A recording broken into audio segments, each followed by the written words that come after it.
got that out of the way. Appreciate you guys for tuning in. Make sure you hit sub and make sure you hit the bell. I appreciate you guys for tuning in, though. Really do.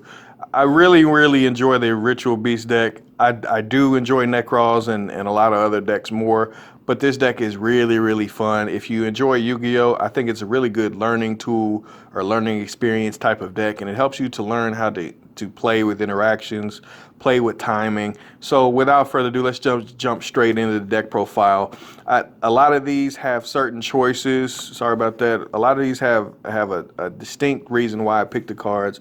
I think Dimension Shift is pretty obvious, and I really, really like the interaction with Magician Souls. If you haven't actually seen that, yes, you can dump Magician Souls. You can dump this card so that if you do open it, you could maybe dump them, and then obviously you could get rid of cards like Brain Research Lab after you've used them. So that's just a tech idea that you may want to use Magician Souls. Remember that. Then we got 2 Ghost Mourners and Moonlit Chill. My opinion, I enjoy the card. Yes, it could be Veilers. I feel like Veiler is just probably the better card, but I really, really like cheap shotting people. I play Striker a lot, and it really makes games easier. Triple Nibiru. Nibiru is really, really hilarious in this deck because I can clear the field at the same time that I Nibiru you and completely nuke everything that you were about to do. So that's that. As far as the Ritual Beast Tamers, Winda, which is also down here, and Elder are really, really important. Elder is the original important one, so you obviously play 3 of him. Lara is just kind of a name fill-in, but she's probably the most important of these 2. And then Win is also pretty solid. However, if it's normal summon, you can target a banished and special it. I didn't play the Pendulum just because I like being able to tag in and out, use the banished pile, use the grave, and if you use Zephyr Pelica or whatever her name is, you actually don't get to use it in more combos because it goes directly to the extra deck. So just something to think about. Obviously, you have a Pelio. You could play 2 and get rid of Pedalfin. However, I like Pedalfin for when I go second. The most important cards in the deck are Kanahawk and Rampingu. Rampingu, some people are playing with just 1, which absolutely makes no sense to me because I feel like it's an important starter. And Winda is just a really, really solid card that didn't actually exist when the deck first came out. However, now it is really, really, really solid, and it really helps you to float, kind of like a Graph or a Seer. So I would definitely recommend playing 3. As we go further on into the deck, Brain Research Lab could also be double summon, yes, obviously, but I'm also playing a field spell kind of spice within the deck, so it's just my opinion that I prefer to have this card just because Psychic, Elder, you see where we're going here, it's just really, really solid. And then obviously you have Emergency Teleport to go with being another pseudo normal summon or a free normal summon in the deck. Gold Sark you don't have to play, however, it's really, really solid. The Mine I mentioned. Triple Desires, the Ritual Beast Bond you could also not play, however, I really, really like to OTK, and it OTKs a lot for me. Not always does this deck do that, however, it can land an OTK out of thin air, which is really, really interesting. And it's Rotation and Terraforming just to try to get to the cards to help me to summon quicker. And then, of course, I have 3 Impermanents, and then Steeds and Ambush. Ambush is really, really weird because I feel like the fusion itself, Kanahawk, Ulti Kanahawk, actually is Ambush in and of itself, which is really, really interesting. And it makes it to where I don't really know how important Ambush is. However, I'm not going to stop playing it because it is a really good card. So going into the side deck, of course, I play double DD Crow because I swap these 2 back and forth depending on the matchup. And then obviously I have Macro and Di-Fi, and then the rest of this is pretty much elementary. Exchange, I want to know what you have in your hand when I'm playing a combo deck. Anytime I play a combo deck, I play Exchange. It's kind of been like that for 3 or 4 years, and nothing's really, really changed except for Spyro was just so good it didn't matter.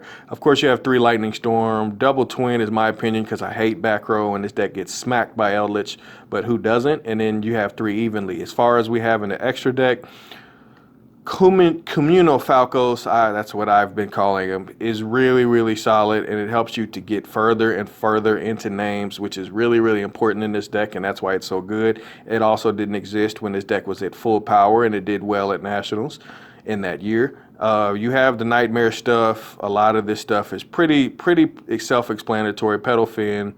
Of course, you have the Kanahawks. You have to play 3 because, well, we just got 3, and now you got to enjoy playing the 3.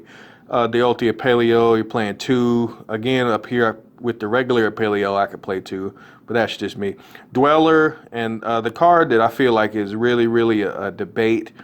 Chidori is nuts because it's a Yada lock. I enjoy Yada locking people because if you can catch somebody with a face-up card in their deck, that means that they can be in grave danger of losing the game rather rapidly if you can catch a face-up card that will be useless to them on their side of the field at the perfect time. If you time it, they're going to be in trouble, and that's why I've always liked Lightning Chidori. However, this can easily be Bagooska, and nobody would be mad at you at all.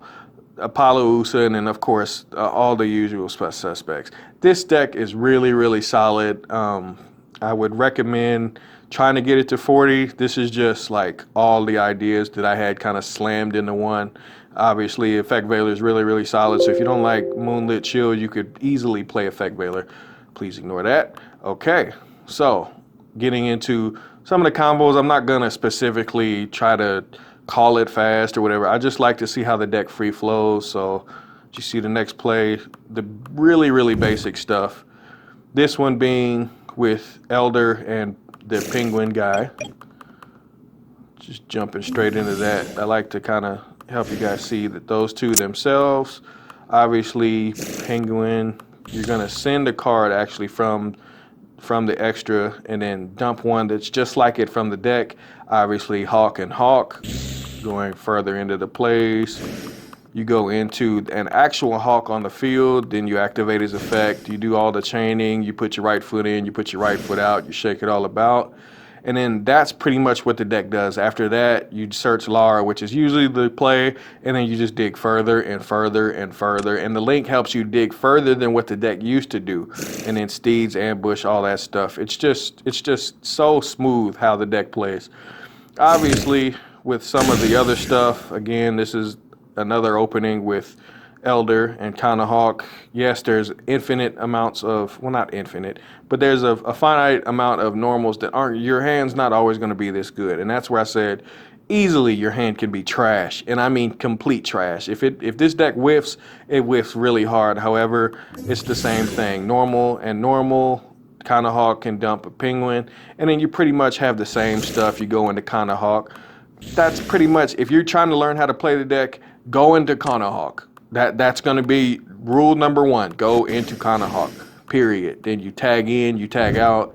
Then you search a card. Usually Lara, if you have Lara in your hand, then you search Steeds. You search something else.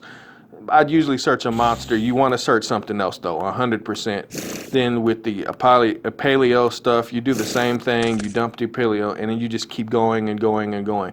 That's just how this deck is. That's pretty much all I had, guys. I can do specific, and Irene, really specific. As you see, sometimes how these hands turn out. Sometimes they're just awful. But if you want to see really specific combos, I can do a specific combo video. I appreciate you guys for tuning out, and I'm signing out. YG, baby.